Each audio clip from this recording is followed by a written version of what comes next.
Салам, горматлы ватандашлар, здравствуйте, дорогие туркменистанцы.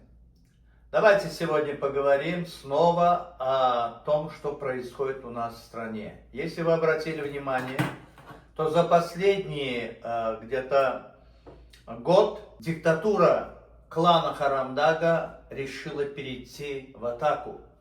Так, то есть они ловят людей и за пределами Туркменистана.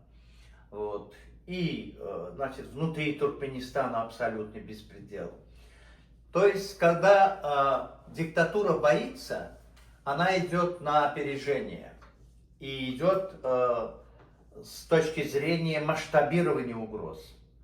Если вы обратили внимание, то теперь в последних перетурбациях во властных структурах было такое, значит, вот он своего однокурсника, друга, свидетеля на своей свадьбе, Сердар Засранец, вот этого, значит, Хадырова Мухаммеда, он поставил министром внутренних дел. Они вместе учились в этом сельхозуниверситете. Я тоже закончил сельхоз заочно, но у меня это было второе образование, а первое экономическое высшее. Так вот, эти вот люди пришли во власть, в структуры власти. Сердар Засранец, как только пришел к власти, первое, чего он боялся и боится до сих пор, он боится своего личного окружения. Вот эти егены там и так далее. Но с ними пока за все отвечает его отец. А вот то, что происходит за пределами Туркменистана или со стороны оппозиции, инакомыслящего пространства, это для него серьезная угроза. Он абсолютно, во-первых, необразованный человек, так, и страдает наркоманией. И он приблизил к себе человека, который, как раз и является его другом и свидетелем на свадьбе и так далее. Так вот, год назад я предупреждал, что харамдаговский сын Сердар Засранец собирается отдать замуж, значит, свою дочь за сына вот этого своего друга, которого он поставил министром внутренних дел.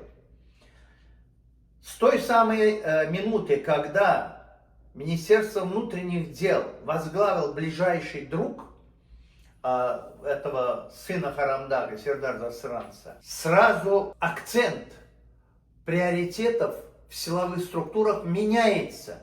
То есть, если раньше, например, мог быть генеральный прокурор там Атаев, так, вот когда он снимал этих людей, он, значит, как-то вот возвысился. Но как только пришел к власти в Министерстве внутренних дел, а это самое большое число людей, сразу все силовые полномочия переместились в Министерство внутренних дел. То есть сами по себе прокуратура, Министерство национальной безопасности, они уже стали неофициально подчиненными вот этого министра. Никакой верховный там Йокорей, человек, ничего, это все чушь. Теперь все они, как миленькие, подчиняются вот этому Хадырову Мухаммеду, другу Сердара Засранца. А с тех пор, как в прошлом году я предупреждал, что он должен был отдать свою дочь замуж за сына Хадырова. Кстати, это не его родная дочь. Это дочь старшего сына Харамдага, который умер от передоза, так, как сообщают наши источники. Это вот родная сестра того самого, значит, Керимгулы, который также является сыном старшего сына Бердымухамедова. Вот эту вот девушку, они, когда я сказал, отложили на 3 месяца, потом родился у него сын, как бы не сглазить там и так далее, чиля-миля. И после этого втихаря в ресторане Харамдаг, который вот там вот расположен по Бекравинской дороге, где только он, ни одна свадьба не проводится, никогда ничего не бывает, и вот там была сыграна эта свадьба, и отдали эту девушку замуж за сына вот этого Хадырова. Теперь у них двойное родство, то есть укрепляется этот клан Харамдага, укрепляется родственными связями. Как это повлияло для Туркменистана? Вы посмотрите, что происходит. Вот сейчас, буквально недавно, вот сейчас сообщила девушка из Турции, что ее отца убили. Есть такой, значит, Ахалский вилаят, как Кинский трап, село Онбель. Так? Вот там 17 марта был убит Мухаммед Нур Атаев. Ben aldı bak. Aldığım görsün, kıydı görsün, deyip arkasında duruyorlar görsün. Ne emet görelim. Şimdi şey zayıf var.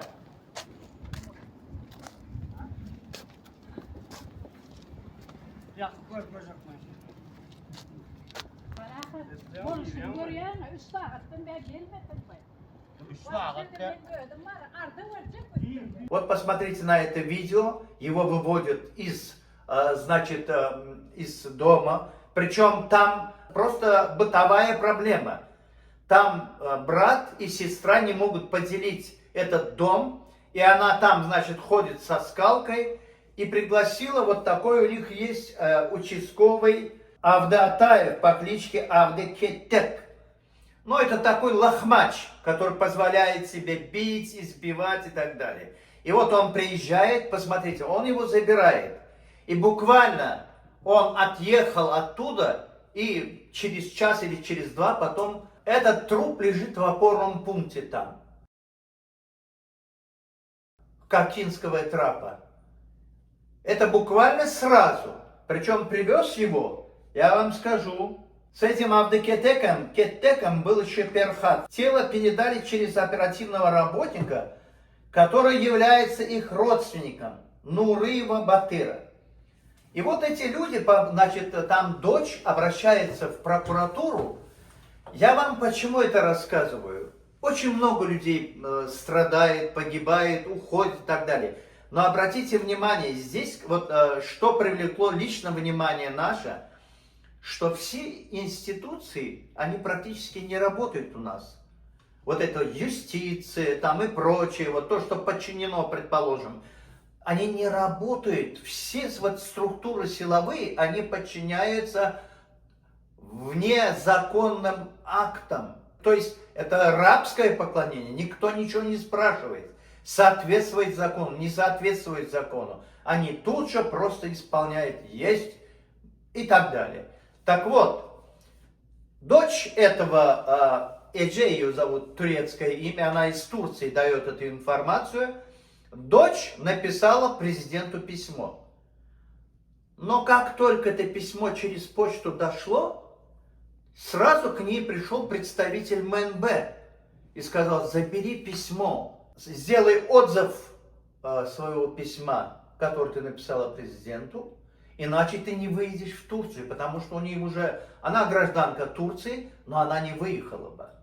Происшествие произошло 17 марта, 19 марта у этого покойного было день рождения, 18 его похоронили. Так вот, где я хочу заострить ваше внимание? Вот это беззаконие, которое исполняется людьми в погонах, обязанных охранять законность действий гражданского общества, они сейчас фактически занимаются тем. Вы посмотрите, в число организаций, которые подчиняются МНБ и не исполняют свои законные обязательства, входит даже главпочта, которая должна фактически просто взять, поставить печать там или еще что и передать по направлению. Так значит, к тебе не приходят, да, эти письма. Вот как, оказывается, это контролируется.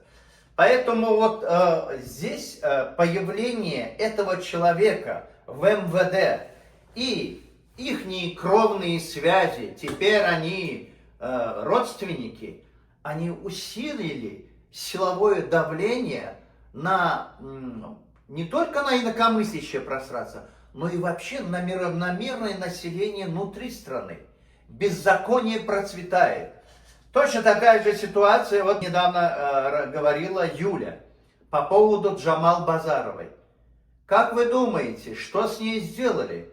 Они взяли, вызвал ее этот следователь прокуратуры Мусаев, вызывает ее, так, и потом закрывает.